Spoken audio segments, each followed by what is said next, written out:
तो चलिए सीधे आज के इस एक्सप्लेनर में डाइव करते हैं।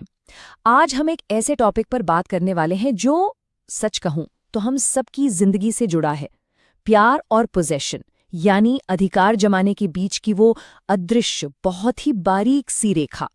ये एक ऐसा विषय है जिस पर अनगिनत किताबें लिखी गई हैं, लेकिन आज हम सीधे सोर्स मटेरियल और रिसर्च की गहराई में उतरकर इसे डिकोड करेंगे।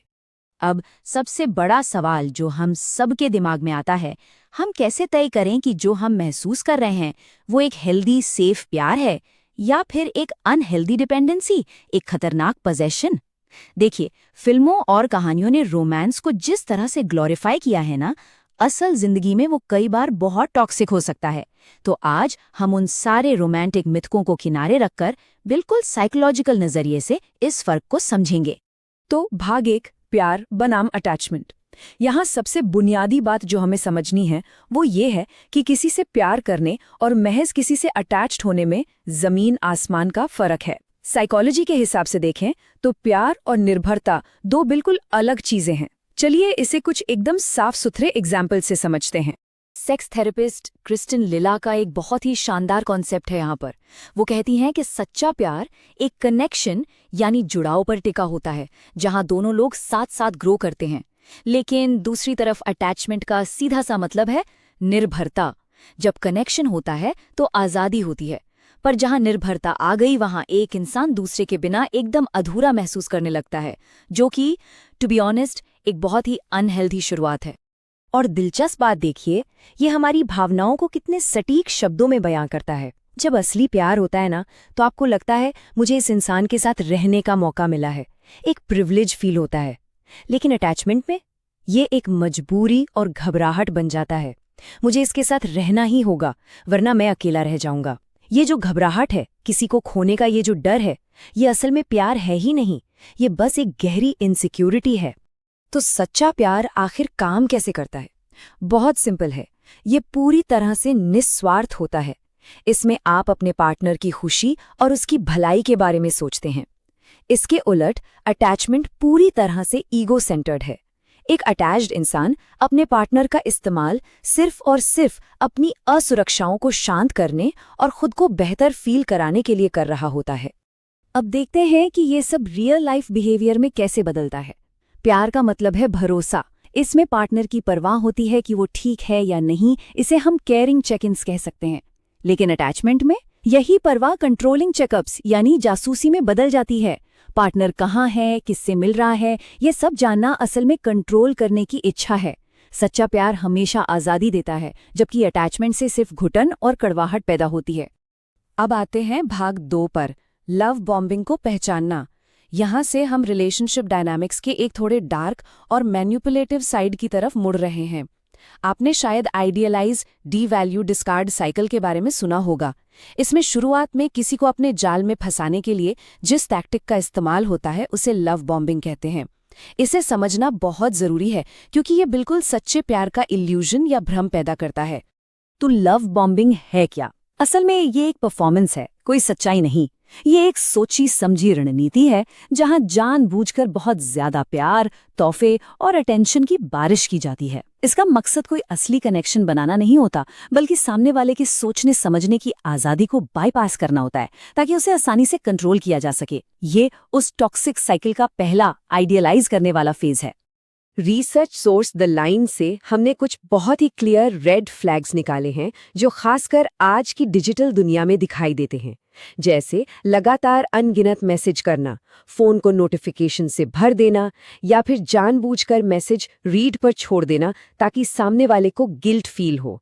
लेट मी टेल यू, ये केयर नहीं है, ये सीधा सीधा डिजिटल कंट्रोल है जो धीरे धीरे आपको डी वैल्यू करने वाले फेज की तरफ धकेलता है। यहाँ एक बहुत ही क्रूशल पॉइंट समझना है। लव बॉम्बिंग का शिकार होने के बाद लोग अक्सर खुद को बेवकूफ़ समझते हैं, लेकिन सच तो ये है कि हमारा नर्वस सिस्टम डिज़ाइन ही कुछ इस तरह हुआ है कि वो प्यार और अटेंशन के सिग्नल्स पर पॉजिटिव रिस्पॉन्स देता है। तो अगर कोई इन चालाकियों के झांसे में आ जाता है तो इसका मतलब ये बिल्कुल नहीं है कि वो नासमझ है। इसका बस इतना सा मतलब है कि उनका नर्वस सिस्टम एकदम नॉर्मल तरीके से काम कर रहा था, जिसका किसी ने गलत फायदा उठा लिया।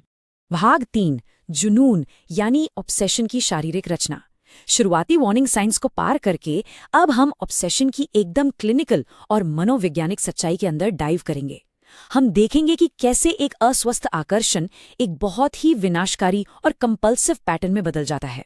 हम सब ने रोमियो और जूलियट जैसी कहानियों में वो बहुत ही इंटेंस और जानलेवा प्यार देखा है, राइट? साइकोलॉजी की भाषा में इसे लिमरेंस कहते हैं। और सच कहूं तो ये प्यार नहीं है, ये एक तरह का कॉग्निटिव जुनून है, जहां इंसान सारा दिन सिर्फ और सिर्फ उसी एक व्यक्ति की कल्पनाओं में डूबा रहता है, अक्सर ऐसे इंसान के ख्यालों में जो उसे मिल नहीं सकता। ये स्थिति असल में बहुत ही खतरनाक और नुकसानदेह हो सकती है। अब देखते हैं कि ये पूरी चीज बढ़ती कैसे है। जॉन मूर ने इस ऑब्सेसिव प्रोग्रेशन को 4 हिस्सों में डिवाइड किया है। फेज 1 एक बहुत ही तेज आकर्षण या अट्रैक्शन होता है। फिर फेज 2 जब रिश्ता थोड़ा आगे बढ़ता है तो खोने का डर और घबराहट यानी एंग्जाइटी शुरू होती है। फेज 3 ये घबराहट एक फुल ब्लोन ऑब्सेशन बन जाती है, जहां इंसान पार्टनर की हर छोटी बड़ी चीज कंट्रोल करने लगता है। और अंत में फेज 4 डिस्ट्रक्शन, ये सब रिश्ते की पूरी तबाही पर जाकर ही रुकता है। भाग 4 प्यार का द्वंद्वात्मक सिद्धांत यानी the dialectic of love. Obsession की इन क्लिनिकल बातों से थोड़ा बाहर निकलकर अब हम प्यार को एक फिलॉसफिकल नजरिए से देखेंगे। फ्रैंकफर्ट स्कूल के महान विचारकों एरिक फ्रॉम और थियोडर अडोर्नो ने मैच्योर प्यार को एक बहुत ही पावरफुल तरीके से रीफ्रेम किया है। फ्रॉम और एडोर्नो का मानना था कि आज की इस भागदौड़ भरी दुनिया में जहां लोग बहुत अकेलापन और नार्सिसिज्म फील करते हैं, सच्चा प्यार इन सब के खिलाफ एक बहुत ही शक्तिशाली काउंटर फोर्स है। ये सिर्फ एक एहसास नहीं है। और इसी कॉन्टेक्स्ट में दार्शनिक खलील जिब्रान का वो विचार याद आता है कि सच्चा प्यार किसी को बांधने में नहीं बल्कि आज़ादी देने में पनपता है। प्यार कोई बेड़ी नहीं है, ये तो आज़ाद होने का एक खूबसूरत माध्यम है। तो ये डायलेक्टिकल लव आखिर है क्या? अगर इस गहरे दार्शनिक विचार को सिंपल शब्दों में कहें तो ये एक ऐसा मिलन है जहां 2 लोग एक होते हैं, लेकिन वो एक दूसरे की व्यक्तिगत पहचान को छीनते नहीं बल्कि उसे और मजबूत करते हैं। एक हेल्दी यूनियन में 2 लोग साथ आते हैं, लेकिन वो एक दूसरे में इस तरह एब्जॉर्ब नहीं हो जाते कि उनका अपना वजूद ही खत्म हो जाए। यहाँ एरिक फ्रॉम का एक कोट है जो इस पूरे विचार का सबसे पावरफुल हिस्सा है। वो कहते हैं, अपरिपक्व प्यार कहता है मैं प्यार करता हूँ क्योंकि मुझे जरूरत है, परिपक्व प्यार कहता है मुझे जरूरत है क्योंकि मैं प्यार करता हूँ। ये लाइन बहुत क्लियरली उस नीडी स्वार्थी डिपेंडेंसी और एक मैच्योर स्वनिष्ठ डिवोशन के बीच का फर्क समझा देती है। भाग 5 प्यार की नैतिकता का निर्माण यानी बिल्डिंग अ लव एथिक। अब हम इस एक्सप्लेनर के आखिरी और सबसे अहम हिस्से में आ गए हैं। सोचिए, अगर हम इन सारे कंसेप्ट्स को पूरे समाज में लागू करें तो क्या होगा? चलिए इसे मशहूर लेखिका बेल हुक्स के कल्चरल एनालिसिस के लेंस से समझते हैं।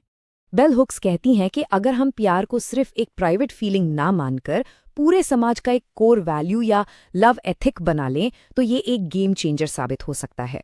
ये जो समाज में डर, आइसोलेशन और सिर्फ चीज़ों के पीछे भागने का एक कल्चर बन गया है ना, लव एथिक उसका सबसे सॉलिड एंटीडोट है। ये एक ऐसा सिस्टम है जहां डोमिनेंस या दबदबे की जगह करुणा, सम्मान और एम्पैथी सबसे ऊपर होते हैं। पर सवाल ये है कि इस एथिक की शुरुआत कहाँ से होती है? इसकी नींव है रैडिकल सेल्फ लव यानी खुद से गहरा प्यार। समाज या हमारे बचपन के हालात अक्सर हमें हमारे ही बारे में कई नेगेटिव बातें सिखा देते हैं।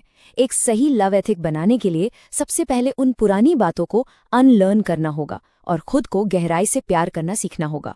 एक और बहुत जरूरी बात, समाज हमें हमेशा यही सिखाता है कि प्यार का मतलब सिर्फ एक रोमांटिक पार्टनर ढूंढना है। लेकिन अगर आप अपना सब कुछ सिर्फ रोमांटिक लव पर इन्वेस्ट कर देंगे तो उससे कोडिपेंडेंसी ही पैदा होगी। इसके बजाय सच्ची दोस्तियां हमें एक ऑनेस्ट और ऑथेंटिक कनेक्शन प्रैक्टिस करने का सबसे बेहतरीन ग्राउंड देती हैं। प्यार को सिर्फ रोमांस तक लिमिट मत कीजिए। तो आखिर में मैं आपको इस एक गहरे सवाल के साथ छोड़ना चाहूंगा। क्या होगा अगर हमारा समाज प्यार को महज एक गुजर जाने वाली फीलिंग की बजाय एक एक्टिव एथिक, एक वर्ब यानी एक क्रिया की तरह ट्रीट करने लगे? सोचिए, अगर प्यार हर दिन की जाने वाली एक चॉइस, एक कमिटमेंट बन जाए तो हमारे रिश्ते कितने रेडिकली बदल सकते हैं। ये सोचने के लिए वाकई एक बहुत ही पावरफुल विचार है। इस एक्सप्लेनर में हमारे साथ जुड़ने के लिए बहुत बहुत शुक्रिया।